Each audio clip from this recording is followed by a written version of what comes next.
వీళ్ళు ఇద్దరు ఉంటే వర్షం ముట్టుకోలేకపోతున్నా. వీళ్ళు ఏదో పేషెంట్ కొద్దిగా చెక్ చేయాలి, కొద్దిగా బయట ఉన్నారు. ఒక పేషెంట్ ను ఒక డాక్టర్ అర్థం చేసుకుంటారు. దయచేసి మీరు కొద్దిగా బయట. ఇది మరీ అంత పెద్ద సార్ నాకు అదే డౌట్ కొడుతుంది.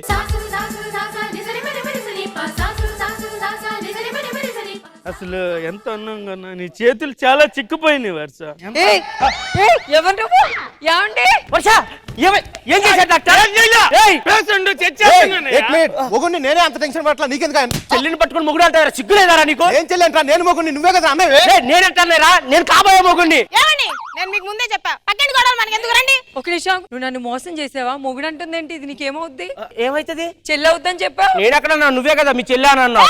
నీ కన్నే అవుతాడు, నా మొగుడు అవుతాడు. ఆడేంటి మొగుడు అంటున్నాడు? నేను అన్నయ్య అని చెప్పలేదు, నువ్వు అన్నయ్య అంటూ అన్నాను అంతే. ఏరా, నన్ను మోసం చేసిందే కాకుండా నీ భార్యని నా భర్త మీద ఉసిగొలిపి నా జీవితం నాశనం చేద్దాం అనుకున్నావు. చెప్పరా చెప్పు.